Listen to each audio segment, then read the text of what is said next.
శారదా గురుభ్యో నమః.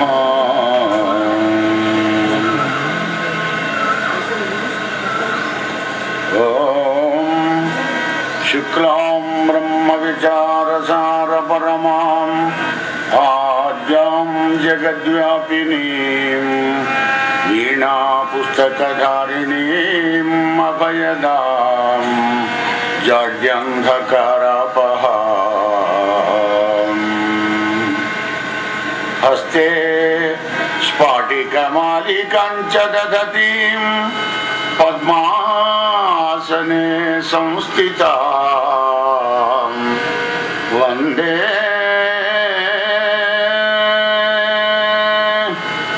వందే తాం జగదీశ్వరీం భగవతీం బుద్ధిప్రదాం శారదా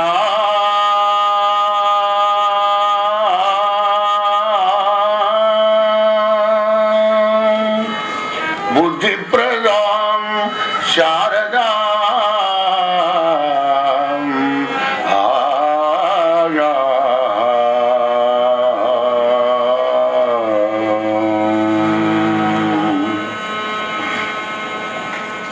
అఖండమండలాకారం వ్యాప్తం ఏన చరాచరం తత్పదం దర్శితం ఏన తస్మై శ్రీ గురవే నమః. ఓం నమోస్తుతే వ్యాస విశాల బుద్ధే పుల్లారవిందాయత పత్రనేత్ర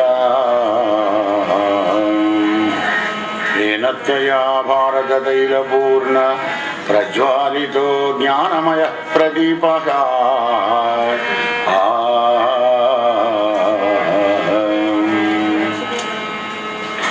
రామం విశ్వమయం వందే రామం వందే రఘుద్వరం రామం విప్రవరం వందే రామం శ్యామాగ్రజం భజే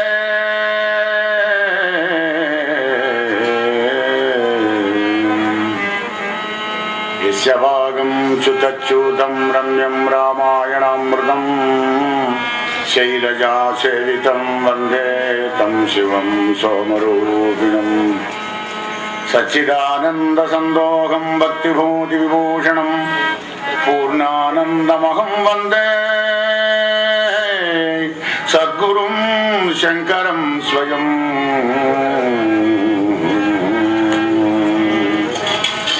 అజ్ఞానద్వంత సంవర్త్రీ జ్ఞానలోక విలాసిని చంద్రచూడవచంద్ర చంద్రికేయం విరాజతే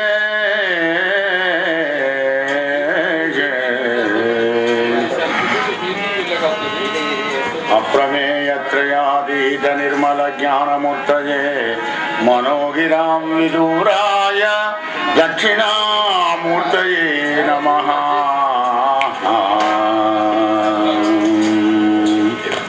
కృష్ణం కమలపత్రాక్షం పుణ్యశ్రవణకీర్తనం వాసుదేవం జగద్యోనిం నౌమి నారాయణ హరిం.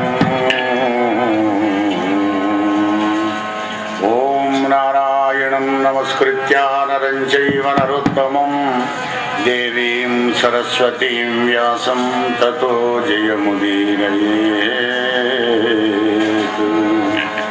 లలిత స్కంధము కృష్ణమూలము సుగాలాపాభిరామంబు మంజులదాశోభితమున్ సువర్ణ సుమనస్సుజ్ఞేయమున్ సుందరోజ్వల వృత్తంబు మహాఫలంబు విమల వ్యాసాలవాలంబునై వెలయున్ భాగవతాక్ష కల్పతరు ఉర్విన్ సద్విజ శ్రేయమై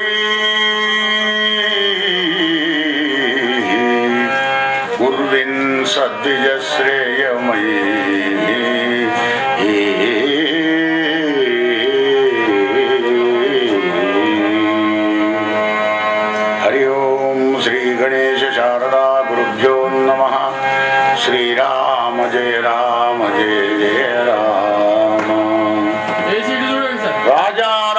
రామచంద్ర భగవానికి జై. దండ పట్టుకోండి.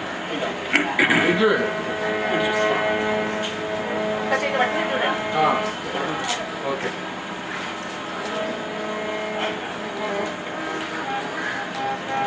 భాగవత కథాశ్రవణ తత్పరులారా, భక్త బంధువులారా,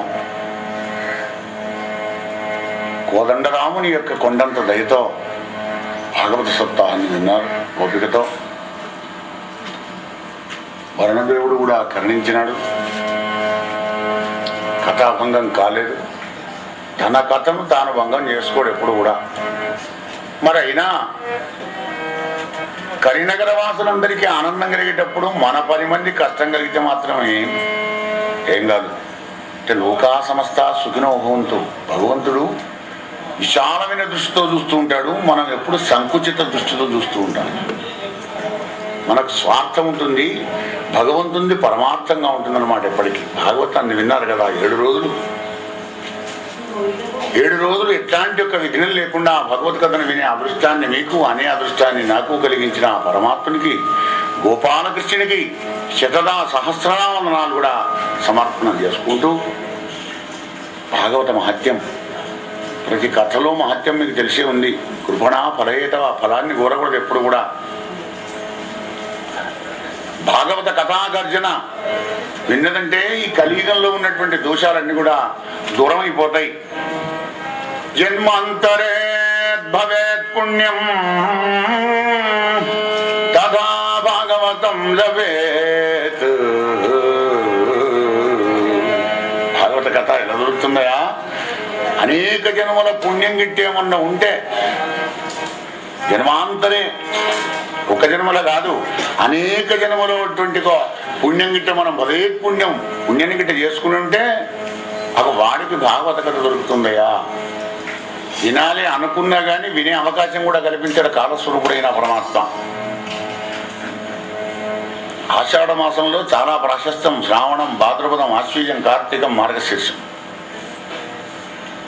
ఆషాఢంలో సూతుడు చెప్పినాడు, శ్రావణ మాసంలో గోకర్ణుడు చెప్పినాడు, భాద్రపద మాసంలో శుకదేవుడు చెప్పినాడు, ఆశ్వీజ మాసంలో కూడా సనకాదులు చెప్పినారు, కార్తీక మాసంలో కూడా బ్రహ్మ చెప్పినాడు నారదుడికి, మార్గశీర్షంలో కూడా నారదుల వారు వ్యాసదేవుడికి చెప్పినాడు.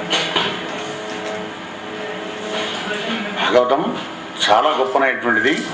మరి కలియుగంలో కూడా మనం ఎట్లాంటి తపస్సులు చేయలేము, నియమనిష్టలు చేయలేము, పూజలు కూడా చేయలేము. ఆ అర్చన చేయంగా కూడా ఓటుంటే ఒకటి ఉండదు. ప్రతిదానికి గంగాపాంత అక్షింత వస్తూ వస్త్రాపాంత అక్షరామర్పయామి. అక్షింతల వేసుడు అన్నిటికీ లేకపోతే యజ్ఞోపవీతానికి అక్షింతలే, తాంబూలానికి అక్షింతలే. అయ్యారు కూడా చెప్తారు, అమ్మ ఏం లేకపోతే అక్షర సమర్పయామి. ముని అక్షర సమర్ప కొట్టాడు ఆయన నిన్ను. అర్చనకు అన్ని సంభారాలన్నీ కూడా సమకూర్చుకొని 16 తీరుల సేవలతోని షోడశోపచార పూజ అన్నమే 16 విధాల సేవ చేయాలి స్వామికి. అప్పుడే నీ ధ్యానం, నీ భక్తి ఫలిస్తుందన్నమాట. కనుక అవన్నీ చేయడంలో నీకు కాస్త కష్టమవుతుంది. కనుక కలవు సంకీర్తనాత్పుణ్యం అన్నాడు. యత్ఫలం నాస్తి తపసా న యోగేన సమాధినా తత్ఫలం లభతే సమ్యక్ కలౌ కేశవ కీర్తనాత్. తపస్సులో గాని సమాధితో గాని నువ్వేది సాధించలేవురా నాయన. యుగధర్మం కదా ఇది, కలియుగం గనక కేశవుని కీర్తనను ప్రీతిపూర్వకంగా కృష్ణ కృష్ణ కృష్ణ అని ఆ కృష్ణనామం కానివ్వండి, రాముణ్ణి కానివ్వండి, శివుణ్ణి కానివ్వండి, మీ ఆరాధ్య దైవం, మీకు ఏ దైవం మీద ప్రేమనిపిస్తే ఆ దైవాన్ని ఆరాధించమని చెప్తుంది భాగవతం. భాగవతంలో కథానాయకుడు గోపాలకృష్ణుడు కనుక ఆ కృష్ణ కథనే ఎక్కువ వర్ణించి చెప్పినాడు. కానీ కృష్ణుడినే మీరు స్మరించాలని లేదు. శివుణ్ణి కానివ్వండి, ఆ బాలకృష్ణుడు కన్నబడ్డప్పుడు పోతున్నా బాల శివుళ్లాగా ఉన్నాడయ్యా, ఆయనకి ఈయనకు భేదం లేదు అన్నట్టుగా అద్వైతానుసంధానం చేసినాడు. గమనించండి దశమస్కందంలో. అంటే శివుణ్ణి, కేశవుణ్ణి, రాముణ్ణి, అమ్మవారిని నువ్వు ఎవరినన్నా ధ్యానం చేయి. కలియుగం లోపల కోరికల్లో మునిగిపోయేటువంటి ఒక మనలాంటి కుచితుల కొరకే ఆ భగవంతుడే, ఆ శివుడే, ఆ గణేశుడే, ఆ ఆంజనేయ స్వామి, ఆ దత్తాత్రేయుల వారే, సాయినాథుడు ఉన్నాడు మన ముందరే. మహాయోగీశ్వరుడు, యోగేశ్వరేశ్వరుడు అయినటువంటి ఒక పరమాత్మ అనేక అవతారాలు ఎత్తుతుంటాడు మనందరినీ కూడా ఉద్ధరించడం కొరకై. ఇటువంటి ఒక అవకాశం మీకు 7 రోజులు వినడానికి ఆ భగవంతుడు ఇచ్చాడు కనుక కృష్ణ పరమాత్మ ఎప్పుడైతే అవతారం చాలించినాడో భక్తి క్షీణించిపోయింది. జ్ఞానానికి, వైరాగ్యానికి, తమ పుత్రుడైనటువంటి ఒక జ్ఞాన వైరాగ్యానికి వారధక్యం వచ్చింది, ముసల్తనం. కానీ భక్తి మాత్రం జాగ్రత్తగానే ఉంది యవ్వనంలో. కలియుగంలో ప్రతి వాళ్ళకు భక్తి కావాలి, కానీ జ్ఞానం వైరాగ్యం మాత్రం వద్దు. జ్ఞానం కష్టం కదా. అబ్బు వైరాగ్యం అంటే అన్నిటి మీద విరాగం కలగాలి, రక్తి పోయి విరక్తి కలగాలి. అట్లా అయితే ఎట్లా? నేను 3 బిల్డింగులు వేసుకున్నాను అనుకుంటున్నా, అయ్యగారు నువ్వు విరాగి విరక్తి అంటున్నావు ఎట్లా? అలా కాదు, నీకు కట్టించుకుంటే మానే. కానీ నీ 24 గంటలు నీ మనస్సు అందులోనే లయం చేయకరా నాయన. జీవించడానికి, బతకడానికి, భగవంతుని ఆరాధన చేయడానికి కృష్ణ పరమాత్ముడు తన మందిరాన్ని నిర్మించుకున్నాడు అనే భావనతోనే ఆయననే స్మరించుకుంటూ హాయిగా ఆనందంగా ఉండు. అంతే, నీ భావన మారాలి. అంతే భాగవతం అంటే. అన్ని సర్వసంగ పరిత్యాగం చేసి ఎక్కడికో వెళ్ళమని లేదు. జ్ఞానం వైరాగ్యం ఉన్న భక్తి స్థిరంగా ఉంటుంది, అవి లేని భక్తి అస్థిరంగా ఉంటుంది అన్నమాట. మన కార్యక్రమం కాగానే, మన కోరిక తీరగానే సాయినాథ నీకు నాకు నమస్తే బాయ్ మళ్ళీ గెలుస్తా అంటావు. కనుక జ్ఞానం వైరాగ్యం ఉంటే ఆ భగవంతుని మర్చిపోకుండా ఉంటావు, ఎప్పటికీ మనడం జరుగుతుంది అన్నమాట. నారదుల వారు చూశాడు పాప. ఆహా, కృష్ణ పరమాత్మ వెళ్ళిపోయిన తర్వాత ఈ కలియుగం అంతా ఎలా అయిపోయింది, కృష్ణుని మీద భక్తి ఎలా కలుగుతుందయ్యా? వట్టి కలగదు. కృష్ణుని మీద భక్తి కలగాలంటే కూడా పుణ్యమే కావాలి. గత జన్మంలో కూడా సత్సాంగత్యం చేయాలి, సద్గురులను ఆశ్రయించాలి. భాగవతోత్తముల యొక్క సాంగత్యం దొరికితేనే ఆ కృష్ణుని మీద మనకు భక్తి కలుగుతుందట. నృణాం జన్మ సహస్రేణ, నృణాం జన్మ సహస్రేణ భక్తౌ ప్రీతిర్హి జాయతే. కలౌ భక్తి భక్త్యా కృష్ణ పురస్థితః. కలియుగం లోపల భక్తి ఉంటే చాలు, కృష్ణ పరమాత్మ తన ముందర ఉంటాడట. కొన్ని జ్ఞానం వైరాగ్యం లేకుండా మానే. అదేమో నువ్వు మోక్షాన్ని పొందాలంటే మోక్షం ఎంతమందికి కావాలి? మనుష్యానాం సహస్రేషు. వీళ్ళకొక్కడు మోక్షం కోసం ప్రయత్నం చేస్తుంటాడు.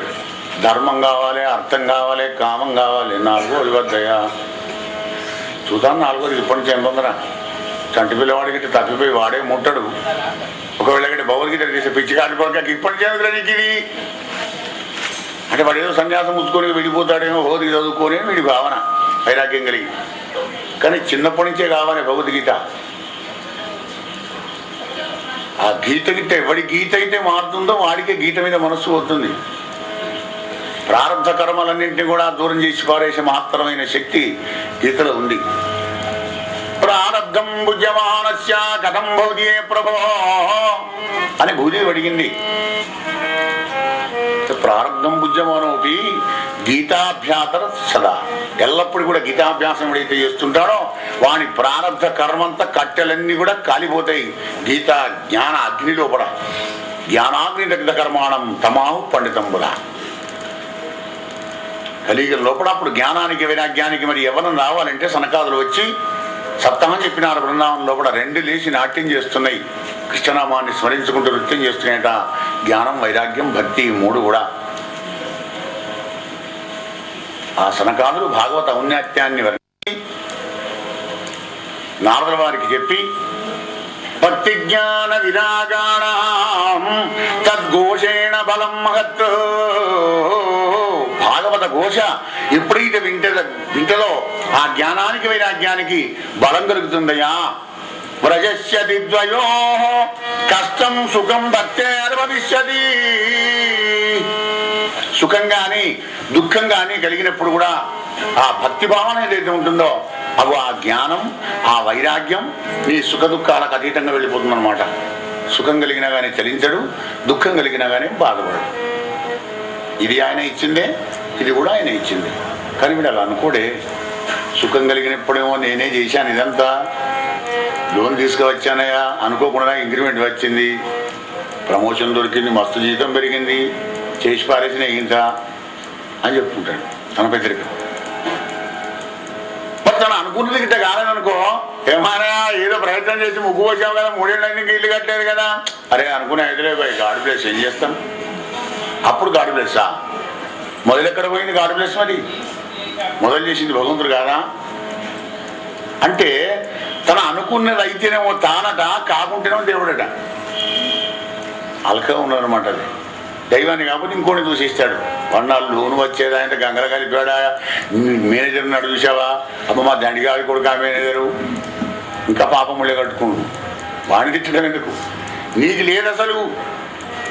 ఎల్ల కార్యములకు నేను ప్రధాన కారణంబుగా ఉన్న రమణులారా,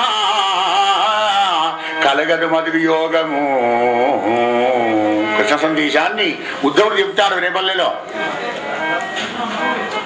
ఈ జ్ఞానం ఉండాలి. మనం భాగవతం విన్న ఫలం అది. ఎల్ల కార్యములకు నేను ప్రధాన కారణముగా ఉన్న రమణులారా. 1, 2 కాదు, సకల కార్యాలకు నేనే అంటున్నాడు. ఇక నీదేమున్నది? మరి ఏం లేకనే భయం, మనం ఇవన్నీ ఎందుకు చేసుడు అయ్యా? అప్పుడే ఇట్లాంటి సోమరిపోతు ప్రశ్నలు అన్నీ కూడా వస్తాయి. కానీ సోమరితనానికి తావు లేదు భాగవతంలో. ఇవన్నీ నీ కొరకే పెట్టాడు. నువ్వు నా అంశరా నాయన, మర్చిపోయి బంధం బంధం అని దుఃఖం దుఃఖం అని చేస్తున్నావు అందులో పడి. కానీ నీకు నాకు ఏం తేడా లేదురా. అదే సద్గురు చెప్తాడు, నా తత్ త్వం అసి, అదే నువ్వై ఉన్నావు. ఏడిచే అర్జునుడిని మోక్ష సామ్రాజ్యానికి అధికారం చేసినాడు కృష్ణ పరమాత్మ. భగవద్గీత యొక్క వ్యాఖ్యానమే భాగవతం. భాగవత మహత్యం ఏమిటంటే మహాఫలంబు. కావలసిన చిలుక కొట్టిన పనులున్నాయి భాగవత ఫలాలు. నీ ఇష్టం వచ్చినట్టు కట్టుకపో. అయ్యా నేను ఆటో తెచ్చుకుంటా, ఆటోగా ట్రాక్టర్ తెచ్చుకో, లారీ తెచ్చుకో, ట్యాంకర్ తెచ్చుకో, ఎన్ని తీసుకొని పోయినా కానీ భాగవత ఫలాలు ఒడవవు. అజరామరం, అద్వితీయం, అఖండం, అనంతం భాగవత మహత్యం. అది భాగవత మహత్యం అంటే ఏమిటో మీరు 7 రోజులు విన్నారు కదా. ఇక మీకు మహత్యం అవసరం లేదు అసలు. కానీ పిల్లవాడికి ఎల్కేజీలో కూడా అమ్మ నాకు చాక్లెట్ కొనిస్తేనే స్కూల్కి పోతా అంటాడు వాడు.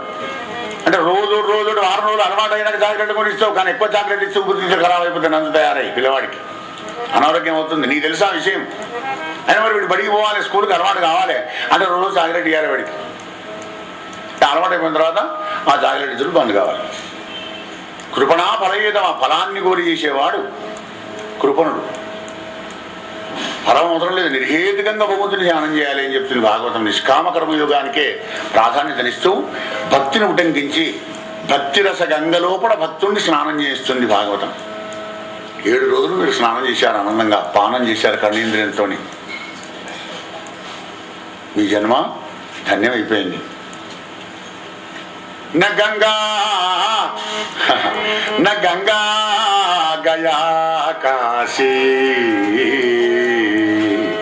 పుష్కరం న ప్రయాగకం శుకశాస్త్ర కథాయశ్చ ఫలేన సమయం నయేత్.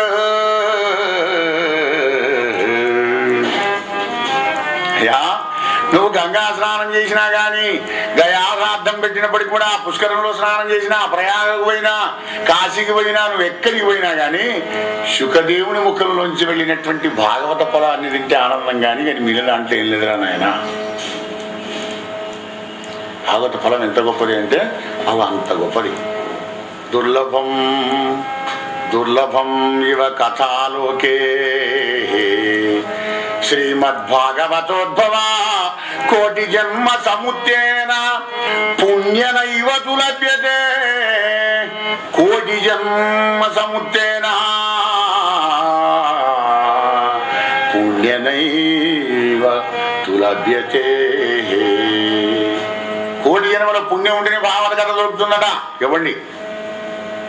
భాగ్యనగర్లో మీరు ఇంతమంది ఉన్నారా? 50-60 మంది లేదా? మిగిలిన వాళ్ళు లేదు కదా కోటాలో, బ్యాలెన్స్ లేదా రికార్డులో.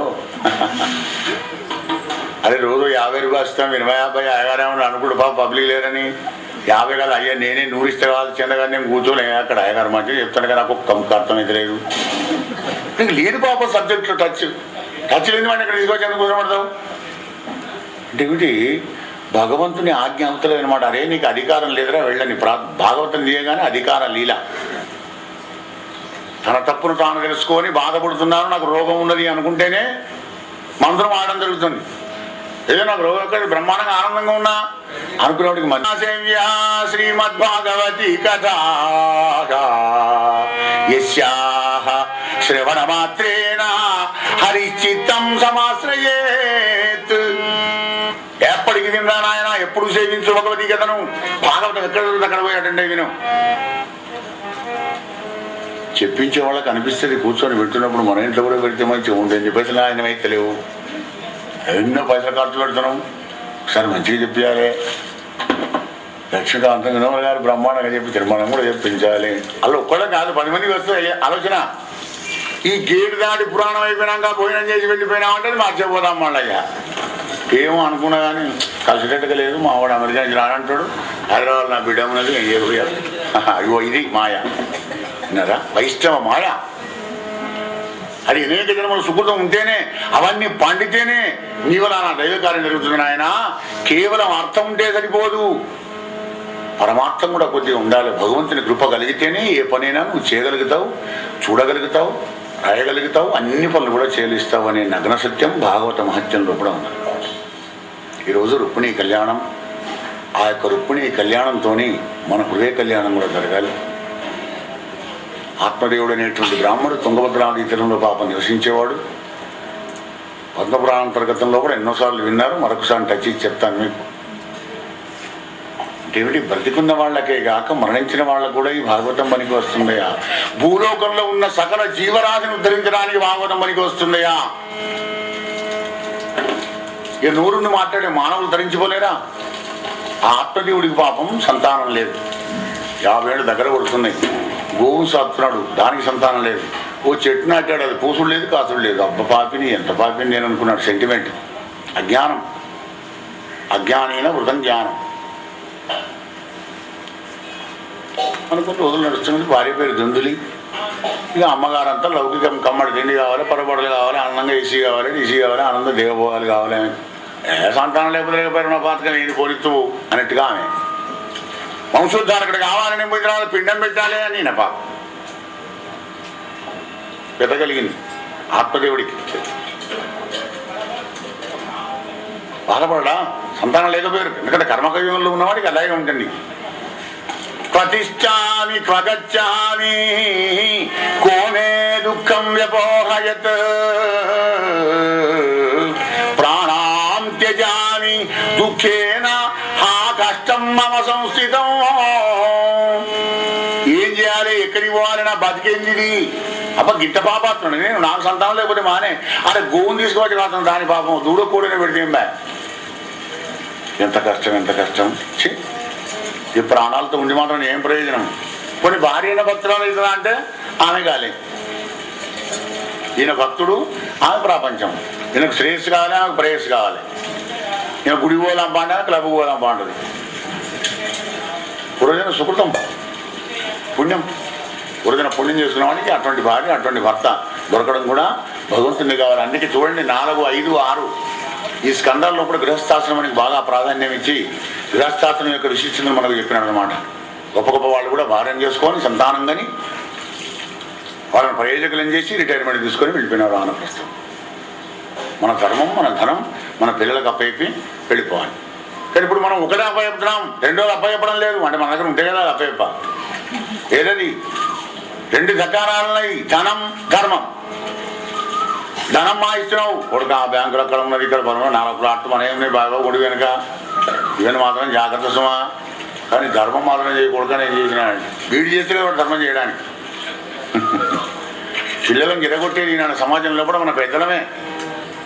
గమనించండి భాగవతం ఉండేది మన కొరకే, గృహస్థాశ్రమంలో ఉన్నటువంటి వాళ్ళ కొరకే. ఏదో పొగిడి పురాణమయ్యా అయ్యగారు చెప్పాడా పోయినాడా మేము విన్నామా అన్నట్టు కాదు. ఎంత కంప్యూటర్మైనా ఎలక్ట్రానికమైనా కానీ భాగవతం మాసిపోదు, తరగదు, జరగదు, అరగదు. అజరామరమై అద్వితీయమే ప్రకాశిస్తుంది. మానవుడు బతికున్నంతసేపు మహోపకారం చేస్తుంది భాగవతం. ప్రతిదానికి కూడా భాగవతంలో కూడా అదొక బోధిలాగా నీకు అక్కర రావాలి. అప్పుడే మీరు భాగవతం విన్నట్టుగా. అప్పటి గోకుణోపాఖ్యానం వినావా, మాధ్యం వినావా, భాగవతం విన్నావా, అయ్యగారికి 100 రూపాయలు ఇచ్చాం. పుణ్యం అంటే పుణ్యం ఏదో మా వస్తుంది, కానీ తెలియకుండా పుణ్యం ఎట్లా ఉంటుంది? నీకు లోపల మనసులో ఆనందం కలగాలి కదా.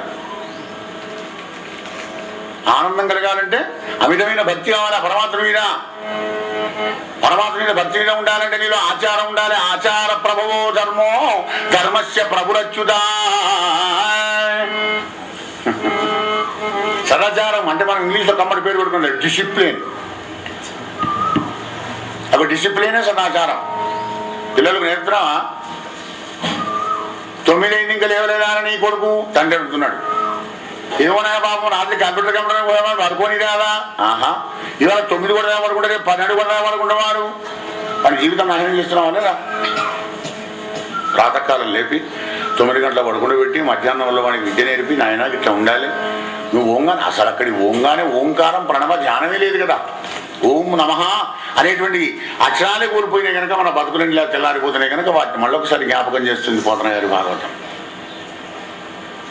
సంసార వ్యామోహంలో, ప్రపంచ వ్యామోహంలో పడిపోయేటువంటి ఒక కామోద్రేకం కలిగినటువంటి ఒక కఠినాత్ముడు, క్రోధాత్ముడు ఏ విధంగానైతే ఆ మాయలో పడిపోతుంటాడో భగవద్భక్తుడు మాధవం దగ్గర ఉంటాడని ఒక్క కందపద్యంలో అందమైనటువంటి ఒక నిర్వచనం ఇచ్చినాడు పోతన్న.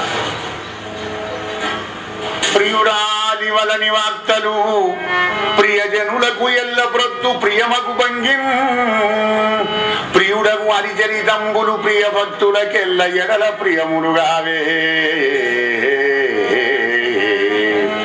ప్రియా ప్రియా ప్రియా ప్రియా. చూడండి, పైది లౌకికం, కింది సగం పద్యమేమో పారమార్థికం. సినిమా సినిమా అని, కోరిక కోరిక అని నువ్వు ఎట్లా పోతున్నావు ప్రపంచంతో వాడు. ఇగో పరమాత్మ దిక్కు వీడికి ఇట్లా ఉంటుంది. ప్రియుడకు హరిచరితంబులు ప్రియ భక్తుల కలిగడ ప్రియములు కావే. వాడికి ప్రియుడాలి వలని వార్తలు ప్రియజనులకు ఎల్ల ప్రొద్దు ప్రియమగు వంగిన్. నాలికే చూసింది, ఏదో సింబల్ ఇచ్చింది, చాలా అందంగా ఉన్నదామే, నేను తప్పకుండా ఆమె పెళ్లి చేసుకుంటాను, లేకపోతే ఆమె ఈయనన్నాడు. అప్పుడు అది లౌకికమైతే ఇది పరమార్థికం. చూడండి ఎంత చక్కగా ముడి పెట్టినాడు అక్కడ. ఇట్లాంటివి ఎన్నో ఉన్నాయి మనకు. ఇంద్రియాలను జయించడానికి, నిన్ను వంచి నాశనం చేయడానికి ఈ లోపలే ఉన్నాయిరా నాయన. 10 మంది భార్యలున్న గృహస్థుడికి ఎంత కష్టమో మన జీవన విధానం అంత కష్టం అంటాడు భాగవతోత్తముడైన ప్రహ్లాదుడు.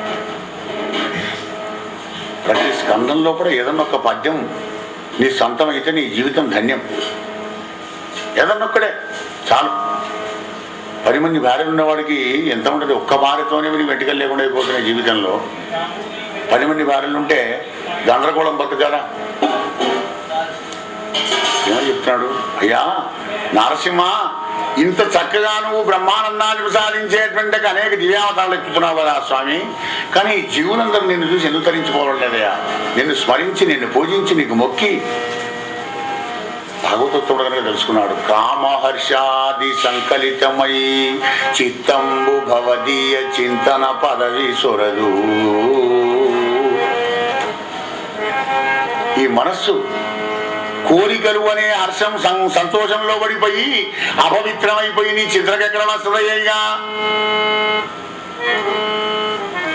ఆ పని అయిపోయింది, పని చేసి పారేసారి హైదరాబాద్ పోతున్నా, హైదరాబాద్ వచ్చా అంటే ఢిల్లీకి వెళ్ళిపోతా, అందులో నేను అమెరికా నా కొడుకు వీసా ఇస్తాడు, అమెరికా కూడా 6 నెలలు పోయేస్తాం. ఇంకొక ఈ ఆలోచనలో ఉంటుంది. ఇక నీకు ఈ చింతన ఎట్లా కలగాలి? స్వామి సుందర చైతన్య ఇక భాగవతం మా కొనుక్కున్నావు, దానికి దుమ్మే దురుపుడు లేదు, చదువుడు దేవుడు ఎరుగు. చదువుకున్నా మాట్లాడకపోతావు, అయ్యగారు ఇచ్చాడు స్వామి ఇచ్చాడని. కానీ ఎన్నడన్నా దాని పేజీ చూసేమన్నా చదివావా? చింతనకు ఎక్కడ కలుగుతుందయ్యా? కోరికలను సంతోషంలో కొట్టుకపోవాడివి అంటే 1/3 మనస్సు అని చెప్తాడు భాగవతోత్తముడు. మధురాది రసముల మరగి చొక్కుదు జిహ్వా నీదు నామమునకు నిగుడ నీదు. వంటమంటుండగా భార్య వంటమంటుంటది, కొద్దిగా తిండి పోతు పడుతుండే, ఏమే పొద్దున్న దిగులు పెంచా మంచిగా తెచ్చా, మంచిగా నూనె గిన్నె వేసి జోరుదారు పప్పు చేయటం, ఆడపప్పు నిన్న సమర్థంగా కంగారు చేసి రాసిన పప్పకం ఏమైపోయింది అబ్బా రోజు చేయని బట్టి ఆమె చేయరా ఏది తింటేంబా స్వీట్ హాట్ బాగా తింటాడు కదా తినంగానే ఏమవుతుంది జ్వరం వచ్చుతానో ఏమైనా భాగవతానికి కూడా అదే భాగవతం మధ్య మామిడి కాస్తున్నాడు వాడికి భాగవతానికి మధురాది రసాలు ఉంటాయి కదా అలా వాటిని నాలుగుకి పెట్టామంటే కమ్మ తిన్నామంటే ఆయన కళ్ళు వస్తుంది వెళ్తాయి నిద్ర అలా తిండి తిన్నామంటే నిద్ర వస్తుంది సుందరీ ముఖముల చూడగోరెడి చూడికి తామక ఆకృతులపై తగులు పడదు కోటి మనమదాకారుడైనా నీ అందాన్ని వాడు గమనించే పరిస్థితులు లేడు స్వామి ఎందుకు నువ్వు సృష్టించిన అందమైన మాయ ఉన్నది కదా స్త్రీ రూపంలో స్త్రీయే నా మాయ రూపంలో ఉన్నది అమ్మా అని చెప్తాడు కపిలదేవుడు కపిలగీతలు చదువుకోండి స్త్రీయే నా మాయ రూపంలో ఉన్నది కనుక స్త్రీని జయించిన వాడే ప్రపంచం జయించగలడు అందుకే రాముడు తాటకిని చంపితే కృష్ణ పరమాత్మ పూతన సంహారం చేసినాడు అంటే స్త్రీకి లొంగని వాడే సంసారాన్ని గెలవగలుగుతాడు కానీ వీడెక్కడ సుందరీ ముఖముల చూడగోరడి చూడికి తావక ఆకృతులపై తగులు వలదు నారసింహ కళ్ళు నాలికే చిత్తం మనస్సు ఇక చెవుల్ని చూసావా వివిధ దుర్భాషలు వినగోరు వీనులు వినవు యుష్మత్ కథ విరచితములు వాడు గలాయినాడు వీగిలా అయిపోయినాడు వాడు గుడిపోయినాడు వాడికి యాక్సిడెంట్ అయిందట వాళ్ళిద్దరు లేచిపోయినారట చెత్త మాటలన్నీ విని విని విని తుప్పు పట్టిన ఈ చెవులకు భాగవతం చెప్తున్నా అయ్యగారు బామరపాద్యాలు విందా అనంటే ఏం వస్తపోయి అక్కడ మాట్లాడుతున్నారు కదా నలుగురు ఐదుగురు ఆ మాటలు కూర్చుందామని లోకాభిరామాయణం మరి కూడా వస్తాడనుకో వస్తున్న ఇట్లా కూర్చుంటాడు చొక్కుడు నిద్ర అంటే అధికారం లేని వినిస్తాడు పరమాత్మ మాత్రం ఎందుకంటే ఈ చెవులు వాటి కలవాడు అంటే హక్కుపుక్తానే నేర్చుకోవాలి వివిధ దుర్భాషలు వినగోరు వీనులు ఘ్రాణముడవడి తిరుగు దుర్గంధములకు సుగంధమైనటువంటి ఆ పరమాత్మని కనిపించినటువంటి తులసీదళ ఆమోదన జీవిడికి లేదు కదా ఈ దుర్గంధాల వాసన చూసి అలవాటుపడింది ముక్కు అనగి ఉండవు కర్మేంద్రియములు పురుషు గలుచు తనివి గొలుపదు వైష్ణవ ధర్మమునకు విష్ణుమూర్తి చెప్పిన ధర్మ జీవన విధానానికి తృప్తి కలిగని మనస్సుకు అనగి ఉండవు కర్మేంద్రియములు పురుషు గలచు సమతులు గృహమేదిని కలచునట్లు నరసింహ 10 మంది సమతులు ఉన్నారు ఆవిడికి భార్యలు వాళ్ళ కోరికలు తీర్చడం వీడు నాశనమైపోతున్నాడు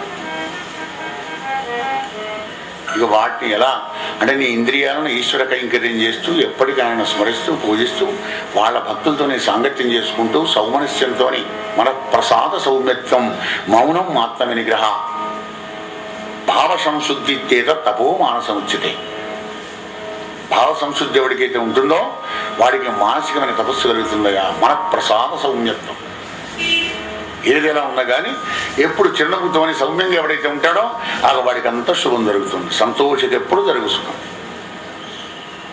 భాగవత మాత్రం మీరు 18 చాలు మీకు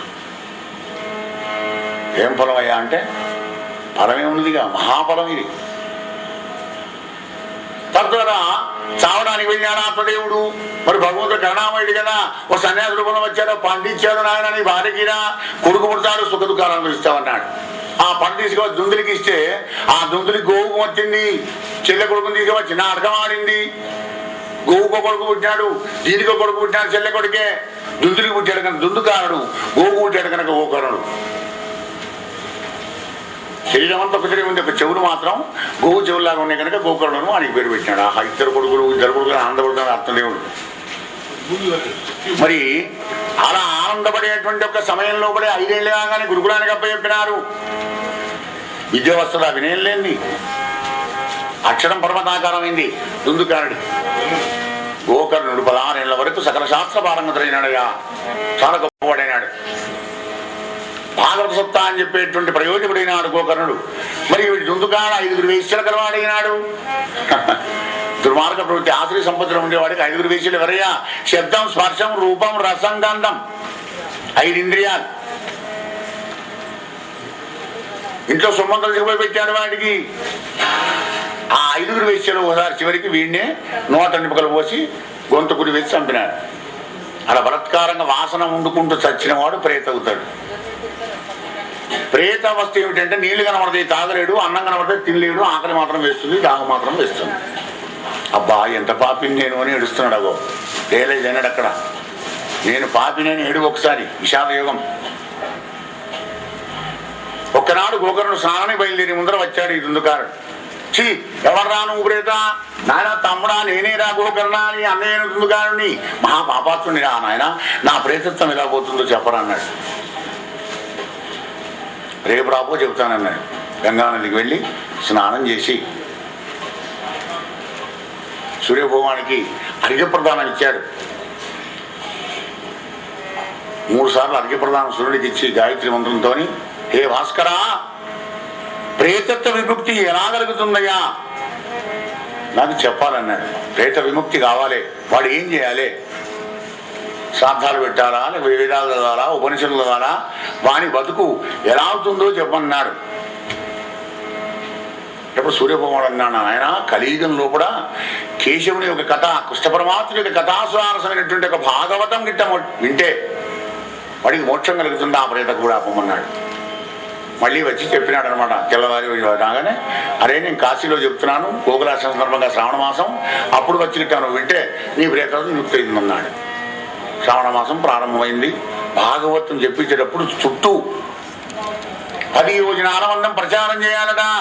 అయ్యా ఫలాని చక్కటి ముహూర్తంలో కూడా భాగవతం ప్రారంభమవుతుంది, 7 రోజులు సప్తాహం అవుతుంది, మనందరూ కూడా మీరు సకాలంలో వచ్చి భగవంతుడి కథ విని మీరంతా కూడా భగవద్గీత ఒక పాత్రలు కావాలి. 7 రోజులు తిరగకపోతే 6, లేకపోతే 5, 4, ఒక్క రోజున రండి, లేకపోతే ఒక పూటన్న రండి, ఒక గంట అన్న రండి వచ్చినాడు అన్నట. ఇంట్లో విడపెళ్ళి విడపోయినా మానే పిలిచేది అనుకున్నా ఏం బాధలేదు.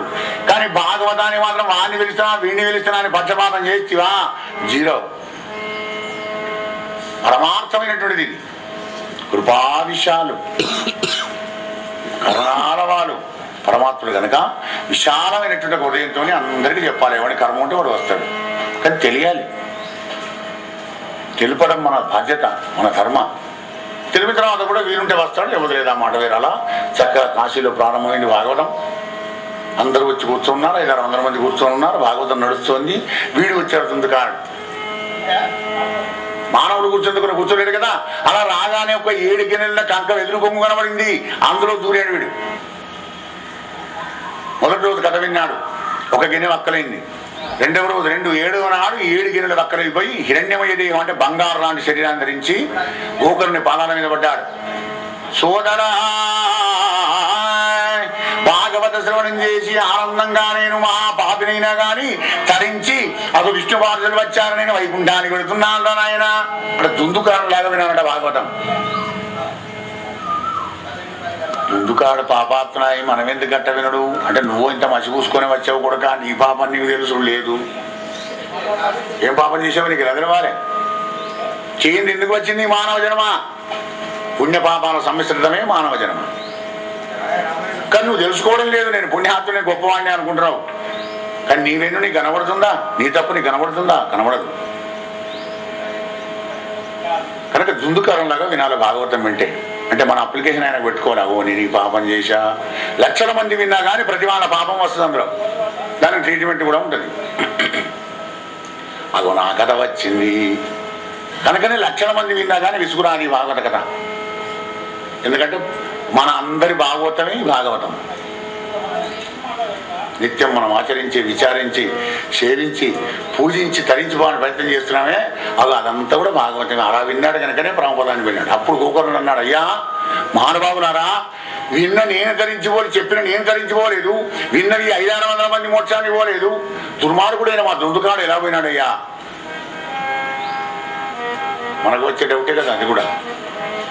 అంటే అయ్యా గోకర్ణ, నువ్వేమో ఇంకా అనేక సప్తాహాలు చెప్పాలయ్యా, లోకానికి ఆనందాన్ని కలిగించాలి. ఇక వీళ్ళందరంటావా, ఓడి ఇల్లు కట్టుకోవాలని, ఓడి బిడ్డ పెళ్లి కాలేదని, ఇంకోటి కొడుకు అమెరికా పోవాలని, ఇంకోటి ఆరోగ్యం మంచిగా కావాలని, అనేక కామ్య కర్మల లోపల ఉండి విన్నారు. వాళ్ళకి కోరికలు తీరుతాయి. కల్పతరు కిందికి పోయి నువ్వు ఏ కోరిక కోరుకుంటే ఆ కోరిక నెరవేరుతుంది అనమాట. అంటే భాగవతం మరణించిన ప్రేతలు కూడా ఉంటే, మనకు కనబడే జీవులు కొన్ని ఉన్నాయి, కనబడేటివి కొన్ని ఉన్నాయి. కనబడిన మాత్రం లేవడానికి వీల్లేదు. అణువణు ప్రమాణం లోపల అంతా జీవకోటే ఉంది. అదే శుకదేవులు వారు రాంగన భాగవతంలో చెప్తాడు. పరీక్ష మహారాజా, హరిమయం విశ్వమంతయు హరి విశ్వమయుండుగాన సంశయము పని లేదు. ఆ హరిమయము గాని ద్రవ్యము పరమాణువు లేదు. వంశ పావన వింటే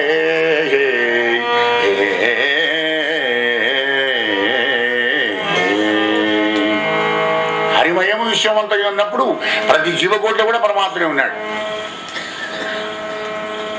భాగవత మహత్యం తెలిసింది కదా. బ్రతికిన మాట్లాడే మనిషికే కాదయ్యా, మూగ జీవాలు కూడా తరించిపోతాయి, చెట్లు కూడా తరించిపోతాయి. ముఖ్యంగా పుణ్య దంపతులైనటువంటి ఒక లక్ష్మీకాంతం వినోదలకు, లక్ష్మిది కాంతుడట, ఆయనకు వినోదం కాకపోతే ఏముంటది? ఆయనకు ఆనందం. మరి ఇల్లునేవరికో అమ్మినారు కదా, ఆ కొన్న వాళ్ళంతా అదృష్టవంతులయ్యా. ఎంత పవిత్రమైపోతుంది, అణువణువు పవిత్రమైపోతుంది. ఇక్కడ ఉన్నటువంటి చెట్టు పుట్ట అన్ని కూడా పవిత్రమైపోతాయి. అవి కూడా జన్మెత్తే వచ్చే పాపం. ఇక్కడ ఏముందా కానీ అన్ని దోషాలన్నీ కూడా దూరం వెళ్ళిపోతాయి. భాగవత మహాత్యం అనంతమైనటువంటిది. ఈ మహాత్యాన్ని చెప్పుకుంటూ కుదురు రుక్మిణి కళ్యాణం ఉండదు. పొద్దుగా కూడా మహాత్యాన్ని చెప్పాలి. చెడుతుంది అది గోపాలకృష్ణ భగవానికి. ఎందుకంటే భాగవత మహాత్యం అంటే భగవంతుడే. భగవంతుని గురించి చెప్పాలంటే అనంతుడు కదా. మన దగ్గర ఎంత టాలెంట్ ఉన్నప్పటికీ కూడా కొండను పోయి తగర గుద్దినట్టుగా, తగరంటే గుర్రపడి గుద్దేది కొండ, నీ తలకాయ అక్కడే పోతుంది కానీ కొండకేం కాదు. కొండ లాంటి వాడు కోదండరాముడు, తగర లాంటి వాడు జీవుడు. రాజా రామచంద్ర భగవానికి నమ. పార్వతీవతే హర మహాదేవ హర. ఇప్పుడు రుక్మిణి కళ్యాణం, మన హృదయ కళ్యాణం, పూర్ణాహుతి. ఆ రుక్మిణి కళ్యాణం విని భగవంతుని ప్రసాదాన్ని తిని మీ జీవితాలన్నీ కూడా కళ్యాణం చేసుకొని ఎప్పుడు కరీనగరంలో, ఈ హస్తినాపురంలో భగవంతుని యొక్క కథలు ఎప్పుడూ నడుస్తూనే ఉండాలి అని సదా కోరుకుంటూ, ఆశిస్తూ, ఆశీర్వదిస్తూ రాజా రామచంద్ర భగవానికి జై.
గోపాలకృష్ణ భగవానికి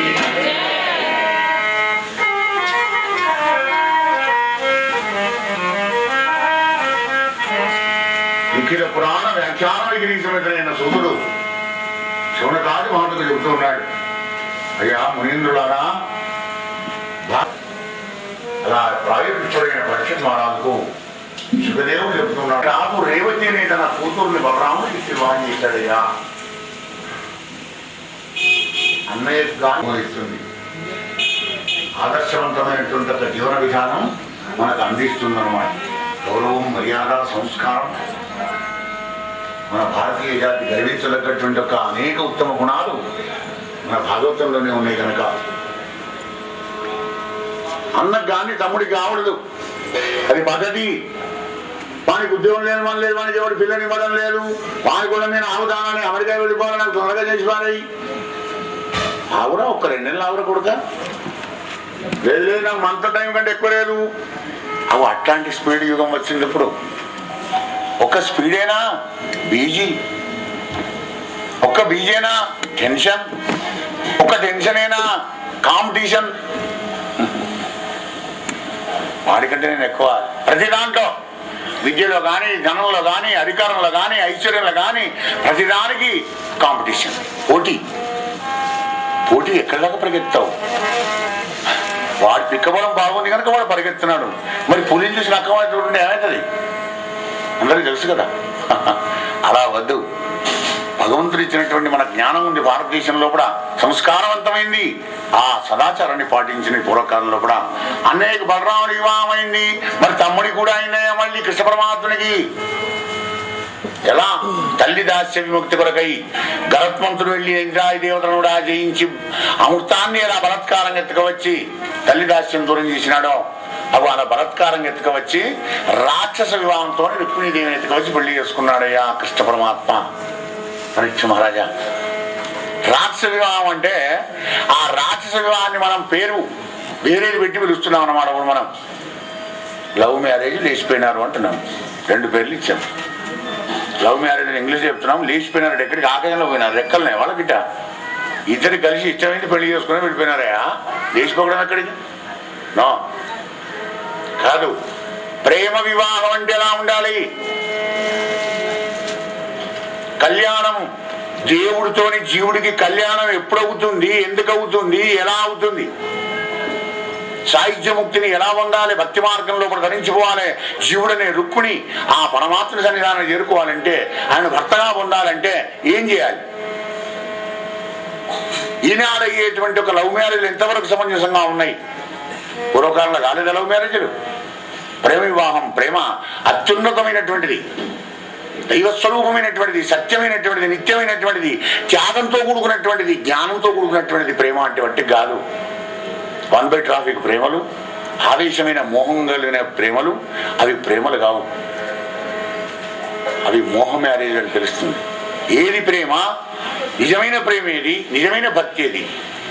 ఇంతకుముందు ఏదైనా కదా, ప్రియురాలి వలని వార్తలు ప్రియజనులకు ఎల్ల వృద్ధు ప్రియము భంగిన్ ప్రియుడకు వారి చరితంబులు ప్రియ భక్తులకెల్ల ఎడల ప్రియములుగావే. 2 కోణాల్లో నడిపించినాడు పోతన్న. భాగవతం గొప్పతనం అదే. లౌకికం కావాలన్నా భాగవతమే కావాలి, పరమార్థం కావాలన్నా భాగవతమే కావాలి. నీకు ఏ కోణంలో కావాలన్నా ఆ కోణంలో చూసుకో. ఎదు భావం తద్భౌతిగా కనబడుతుంది భాగవతం. ఆ రుక్మిణి కళ్యాణం చెప్తాను అనగానే పరీక్షిత్ ఏమంటాడు? ఆహా మునీంద్ర, కళ్యాణాత్మకమైన విష్ణు కథలు ఆకర్ణింపుతూ ముక్త వైకల్యుండెవ్వడు తృప్తుడవును. అవి వినంగా కొత్తలవుతుండు సాకల్యం ఏర్పడబూసురత్తమా ఎరుంగంబల్ కదే రుక్మిణీ కళ్యాణంబు వినంగా నాకు మదిలో కౌతూహలం బయ్యడి. ఆనందాన్ని కలిగింపజేసే రుక్మిణి కళ్యాణం ఎవడు వినడయ్యా? ఆనందం కోరుకున్నవాడు ప్రతివాడు వింటాడు. వినంగా కొత్తలవుతుండు. భాగవతం యొక్క స్పెషాలిటీ, ప్రత్యేకత ఏమిటంటే, నువ్వు ఎన్నిసార్లు చదివినా, ఎన్నిసార్లు విన్నా ఇంకా కొత్త అర్థం వస్తుంది. నీకు నూతన అర్థం, భావం కలుగుతుంది నీకు కూడా. కత్తిని ఎలా పదన పెట్టినా కొద్ది ఇంకెలా పదన అవుతుందో భాగవతం చదివినప్పుడల్లా కొత్త అర్థం దొరుకుతుంది నీకు. ఎవరి గ్రీన్. అదే భాగవతం యొక్క ప్రత్యేకత. ఏ పుస్తకం నువ్వు కథ చదివినా, హిస్టారికల్ కానివ్వండి, సైంటిఫిక్ కానీ, థ్రిల్లింగ్ కానీ, డిటెక్టివ్ కానీ, ఈ పుస్తకాలు నువ్వు ఏది చదివినా కానీ ఓసారి చదివినంటే మూలకు వారేస్తావు కదా, మళ్ళీ ముట్టవు. ఇంకేదైనా ఊరు పెడతారు, అందులో అర్థం కూడా తెలియకపోతే మళ్ళీ ఒకసారి చదువుతామంటే ఇక దాన్ని ఏముంటుంది. నేను 10 రూపాయలు ఇస్తాను చదువుతుంది కాదు. అదే రుక్మిణీ కళ్యాణం మాత్రం ఎన్నిసార్లు విన్నా కొత్త అర్థం కలుగుతుంది కనుక సాకల్యం ఏర్పడా వివరంగా నాకు చెప్పబోయా నేను వింటానన్నాడు. అక్కడ పరీక్షిత్ మహారాజు వింటానన్నాడు, ఇక్కడ మీరు వింటా అంటున్నారు కనుక వినో విదర్భదేశమున వీరుడు కుండిన భర్త విశ్వకుండను ఒకరాజు గలడు దొడ్డరాజు గలడు అతనికే ఉరుపుత్రుడు అగ్రజుండనగుడు రుక్మిణా వరకు అందరకు కడగొట్టు చెల్లెలై మనుజవరిణ్య పుట్టే ఒక మానిని రుక్మిణినా ప్రసిద్ధయ్యి. విదర్భదేశంలో కూడా కుని నగరాన్ని పరిపాలిస్తున్నాడు భీష్ముడనే గొప్ప రాజు. ఆ రాజుకు 5 కొడుకులయ్యా. పెద్ద కొడుకు రుక్మి. 5 కొడుకులు కనుక రుక్మిణీదేవి జన్మించిందయ్యా. మనం కూడా 5 అన్నల వెనకనే పుట్టాం. మనం మనస్సుతో జీవుడు ఏవి 5 అన్నలు? శబ్దము, స్పర్శము, రూపం, రసం, గంధం. అవి మనకు కనబడతలేవు కదా. నీ చర్మం, నీ కళ్ళు, నీ చెవులు, నీ ముక్కు, నీ నాలిక బిడ్డ 5. అవి చెప్పినట్టే నువ్వు వింటున్నావు. మనస్సు పంచేంద్రియాలు చెప్పినట్టే వింటుంటాడు ఈ జీవుడు. అదే రుక్మిణి 5 వెనకనే పుడుతుంది భక్తి మార్గంలో. అలా దినదిన ప్రవర్తమానం ఎదుగుతుందట రుక్మిణీదేవి. చిన్నప్పటి నుంచే గత జన్మల్లో ఉన్నటువంటి ఒక్క సంస్కారాలే ఉంటాయి ఈ జీవుడికి. ఒక్కొక్క పిల్లలు బాగా అల్లరి చేస్తూ తిక్క చేస్తుంటారు, గమనించండి. సర్టన్ టైం వచ్చిన తర్వాత వాళ్ళంత ఓపికస్తులు ఎవరు గారు మళ్ళీ, కానీ మొదలైతే ఇలా ఉంటారు. కానీ మొదలు పుట్టినప్పటి నుంచే చిన్న చిన్నగా మంచి పెద్దవాళ్ళతో సహవాసం చేసుకుంటూ మంచి మాటలు మాట్లాడుకుంటూ ఉదాత్తమైన గంభీరంగా జీవన విధానం సాగిస్తుంటారు కొంతమంది. కారణం ఏమిటంటే గత జన్మల్లో సంస్కారం ప్రస్ఫుటంగా కనబడుతుంది. ఈ జన్మలో శరీరం చిన్నది కానీ ఆత్మ పెద్దదే. నహన్నితే హన్యమనే శరీరే. రుక్మిణి కూడా చిన్నప్పటి నుంచి అనేక వాటిలో కూడా తన యొక్క చాకచక్యాన్ని ప్రదర్శిస్తున్నది. బొమ్మల పెళ్లి చేస్తున్నది, గుజ్జన గుళ్ళ ఆడుతున్నది, తోట పనులు చేయిస్తున్నది, మరి ఆటలు ఆడుతున్నది, ఇండోర్ గేమ్స్, అవుట్డోర్ గేమ్స్ అన్నిట్లలో ఉందామే. చిలకలకు కోకిలకు చదువులు చెబుతోంది, నిమిళ్లకు నాట్యం నేర్పుతోంది, హంసలకు నడకలు నేర్పుతుంది. ఆ పరీక్షణ అంత గొప్పది ఆ మహానుభావుడి యొక్క భీష్ముడి బిడ్డ. 5 అన్నల కనుక పుట్టింది అల్లార ముద్దుగా. ఇక్కడ రుక్మిణీదేవి ఎలా పెరుగుతుందో అక్కడ మధురానగరంలో కూడా దేవకీ వసుదేవుడు కొడుకును కన్నారు. ఆయన పేరు శ్రీకృష్ణుడు. ఆ శ్రీకృష్ణుడు కూడా అలా పెరుగుతున్నాడు వాసుదేవుడు. మరి ఇంటికి వస్తారు కదా, పుణ్య నగరానికి వచ్చిన వాళ్ళంతా భీష్ముడితో మాట్లాడేటప్పుడు ఆ రుక్మిణీ పిల్ల అటు ఇటు తిరుగుతుంది కదా. ఆ అమ్మాయిని చూసి నారదాది మహర్షులు అంటారనమాట, ఆహా భీష్మక మెరుపు తీగ లాంటి మీ రుక్మిణీదేవి అందంగా ఉంది కదా, ఇటువంటి అమ్మాయికి దేవకీ వసుదేవుడు పిల్లవాడున్నాడు కృష్ణుడు అని. ఆ నీలమేఘ శ్యామ సుందరుడు, చక్కటి గుణవంతుడు, సద్గుణగరిష్ఠుడు, విశాల హృదయుడు, అందంగా ఉంటాడు, హ్యాండ్సమ్ ఉంటాడు, అన్నిట్లలో 39 సద్గుణాలను ఏం చెప్పగానే వినేది రుక్మిణి. ఇంటికి వచ్చిన వాళ్ళ మీద ఎంత మర్యాద గమనించండి, ఎంత గౌరవం. ఇప్పుడు కనుక అటనే చెప్తారు బాపురాయణం అనట్లేదు, గమనించండి. అక్కడ అంటే ప్రేమకు ఏది అధికారం? పెద్దల విశ్వాసం అధికారం. చిన్నప్పటి నుంచి నీ మలమూత్రాలు ఎత్తి నీకు సేవలు చేసి విద్యాబుద్ధులు చెప్పి జ్ఞానాన్ని ప్రసాదించి ధనం ఖర్చు పెట్టి గుణాన్ని వినియోగించి అనేక ఊడిగాలు చేసినటువంటి ఒక నీ తల్లిదండ్రులు ఎప్పుడు కూడా నీకు నష్టం చేయరు అనేటువంటి కాన్ఫిడెన్స్ యువతరానికి అత్యంత ఆవశ్యకం అనేటు భాగవతం బల్లగుద్ది చెప్తోంది, గమనించండి. రాజా రామచంద్ర భగవానికి జై. ఎక్కడి నుంచో ఆకాశం నుంచి నువ్వు ఊడిపడలేదే, ఎక్కడి నుంచి వచ్చావు? నీ ఉనికికి, ఈనాడు నీ యొక్క టాలెంట్కి, నీ తెలివికి కారణభూతులు ఎవరు? ఆధారం ఎవరు? జన్మ ఇచ్చినటువంటి ఒక తల్లిదండ్రులు. వాళ్ళ మీద నమ్మకం, వాళ్ళతో కలిసి తిరిగే వాళ్ళ మీద నమ్మకం ఉండేటువంటి వాడికే ప్రేమ వివాహం చేసుకునే అధికారం దొరుకుతుంది అని ఇక్కడ మనకు తెలుస్తుంది. అవి అప్పుడే లవ్ చేసి దొరుకుతుంది. అయితే అట్లాగా అంత గుణవంతుడా, అంత అందంగా ఉంటాడా, అయితే నాకు నమ్మకమే వీళ్ళ మీద, నేను తప్పకుండా నేను ప్రేమించాను, పెళ్లి చేసుకుంటే ఆయననే చేసుకోవాలి, లేకపోతే ఇట్లా చచ్చిపోతా. అంత త్యాగం కావాలి. వీడిగా అప్పుడు ఇంకోని ప్రేమిస్తాం, వాడు కూడా ఒక్కొక్కరు ఇంకోని ప్రేమిస్తాం, అది ప్రేమేనా అవుతుంది? అది కల్తీ ప్రేమ, నికాలసైన ప్రేమ కాదు. ఆ రుక్మిణి దేవేలా చేసుకుంది అంటే భక్తి కూడా అలాగే కావాలి. సత్సాంగత్యంలో కూడా నీ తల్లిదండ్రులు భక్తులు ఏదుంటే నీ తల్లిదండ్రులకు కూడా భక్తి సమాజం వస్తుంది, సత్సంగం కలుగుతుంది. ఆ సత్సంగంలో పిల్లవాన పంచని భక్తి కలగాలి. దైవంగా ఆరాధన చేస్తున్నారు అందరూ కూడా, కనుక నేను కూడా దైవంగా ఆరాధన చేస్తాను, కృష్ణ పరమాత్మ మీద భక్తి అనే భావన ప్రేమ నీకు కలగాలి. ఇది శ్రేయస్సు, ఇది ప్రేయస్సు, రెండు కోణాల నుంచి తీసుకుపోయింది భాగవతం. వ్యాస భగవానుడు పోతం చాలా గొప్పవాడు. ఇంకా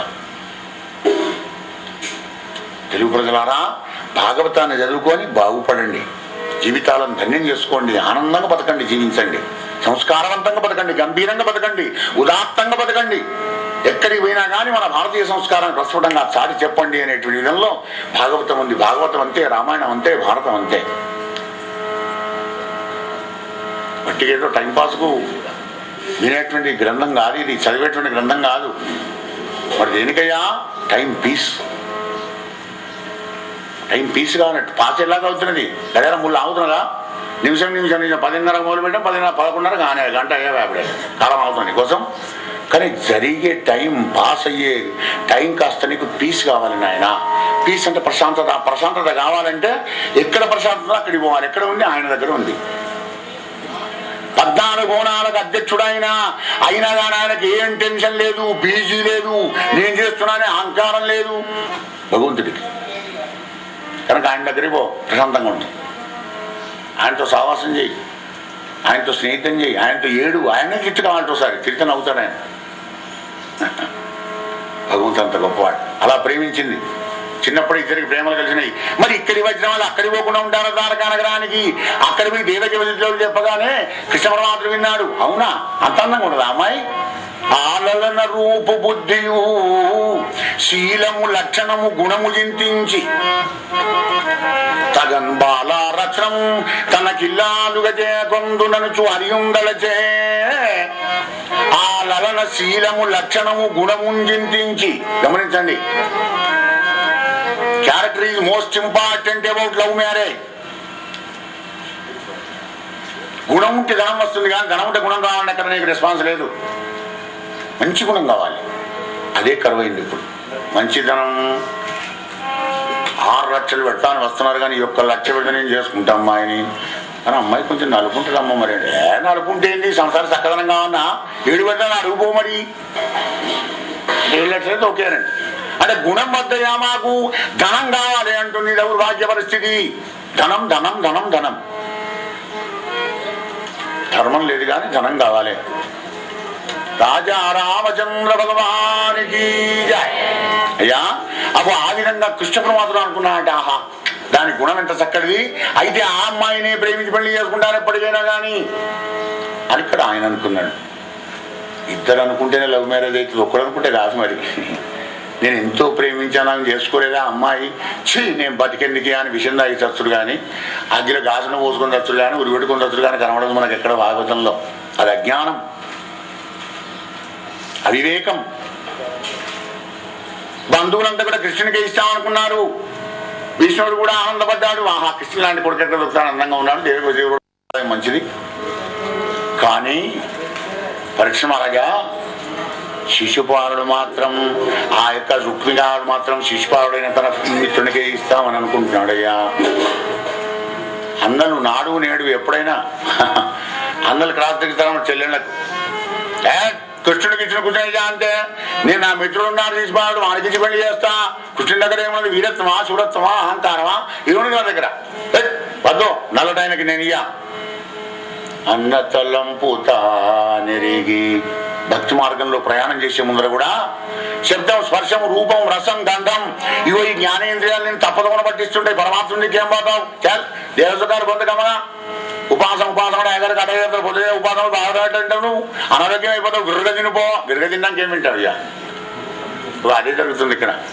అజ్ఞానానికి ఇచ్చి పెళ్లి చేస్తా, లేదు లేదు నేను జ్ఞానంతో పెళ్లి చేసుకుంటా. రుక్మిణి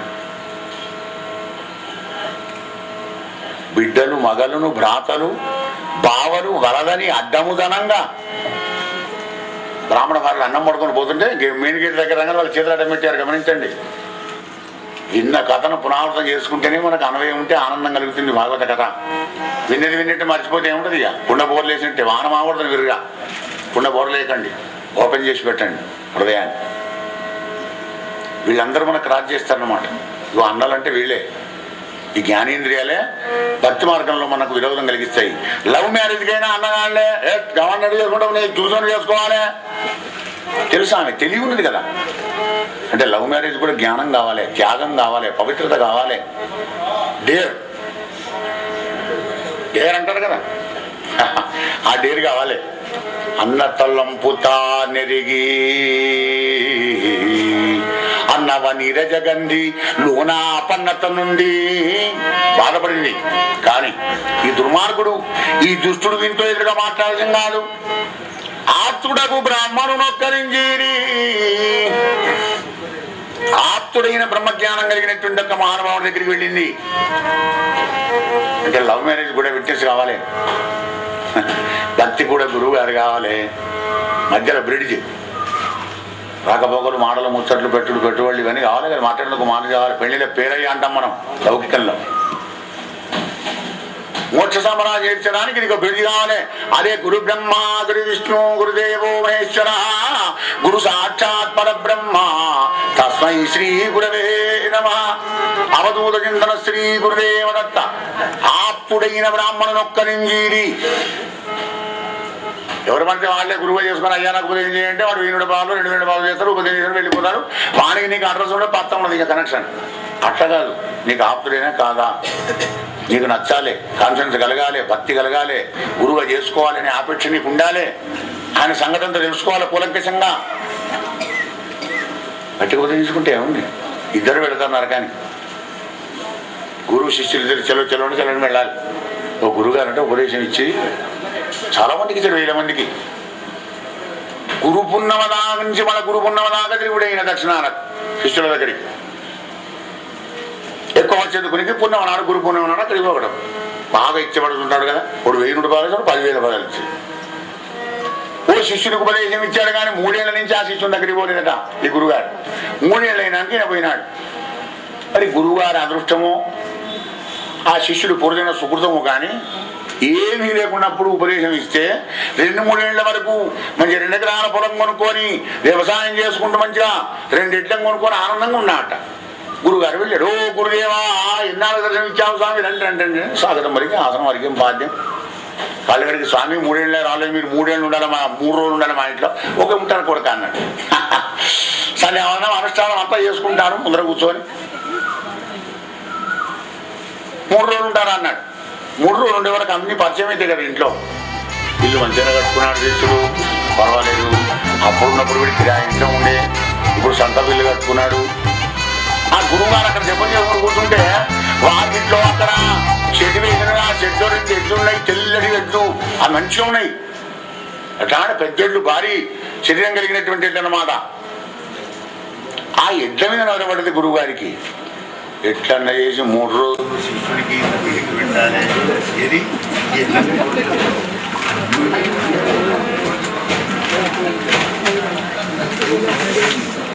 కూడా అందుకే వచ్చాను నేను గురు పూర్ణాన్ని. పాలపోయి చేసినాడు పాపం. కానీ కొడుక ఈసారి నాకు నువ్వు దక్షిణాదానం ఏది ఇవ్వడదు. ఆహా ముడిచాడు శిష్యుడు కూడా గురుగారికి ఇట్లా అంటాను శాంతరంగా.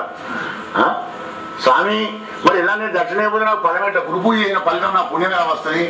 ఏం లేదు కొడుక, ఆశ్రమంలో 2 ఎకరాల పొలం ఉన్నది నాకు. ఆ దున్నుకోవాలి చాలా కష్టమైంది, వాళ్ళు వీళ్ళు వచ్చి చూడడానికి ఇప్పుడైతుంది. మరి 2 ఎడ్లను నాకు దక్షిణ వారికి ఇవ్వనేది మనం కొనుక్కోవాలి. అబ్బని అవ్వ గురువు ఎక్కడి పెట్టిన దెబ్బ అనుకోండి. శిష్యుడు కూడా తెలియవంతుడే. అయితే ఈ అయ్యగారు మార్గశిర మాసం వచ్చిండు, గురుపునం రాలే. గురుపునం ఇక్కడ 10,000 ఇచ్చి గురువు పోతాడు, ఇక్కడిక్కడ వస్తాడే. మార్గశిరం దత్తపురం వస్తాయి కదా. ఆ చదివి పెట్టే ముందు వాటిలో కూర్చొని కాశ్మీర్ శాల్వా అప్పుడు 1000 రూపాయలు పెడితే ప్యూర్ కాశ్మీర్ సారా కావాలంటే అది 1000 రూపాయలు కావాలని ఆ ఇంట్లో కూడా 1000 రూపాయలు కావాలి. 1000 రూపాయలు జత వచ్చేది ఇప్పుడు 20,000-30,000 మనం మెల్లగా తీసుకున్నా ఆన్లైన్ చేశాడు అక్కడిక్కడ సరిపోతుంది అనుకున్నాడు. గురుదేవా తప్పకుండా ఇస్తాను మీరు కోరిన రాదు ఇవ్వకపోవడం ఏంటి? గురుగారు ఏదడిగారు ఇవ్వాలి కదా. కానీ ఈ చిన్న శిష్య పరమాణు యొక్క కోరికను కూడా మీరు తీర్చాలి మహానుభావ అన్నాడు. కాలు పట్టుకున్నాడు. ఏం ఇస్తాను కొడుక ఏం పర్లేదు ఏం కోరుకుంటావో ఇస్తాను అన్నాడు. మంత్రమో తంత్రమో అడుగుతాడు అనుకున్నాడు ఈయన. ఆ శిష్యుడు ఏం లేదు గురుదేవా మీరు రోజు కప్పుకొని అనుష్ఠానం చేసుకుంటారు కదా మీ జ్ఞాపకార్థం ఇప్పుడు మిమ్మల్ని మర్చిపోకుండా నేను గురుజపం చేసుకుంటే కదా సార్వ నాకేంటి మహానుభావ అన్నాడు. గురుమల శాలే శిష్యమల బయలే మహారాష్ట్రలో ఉంది కదా.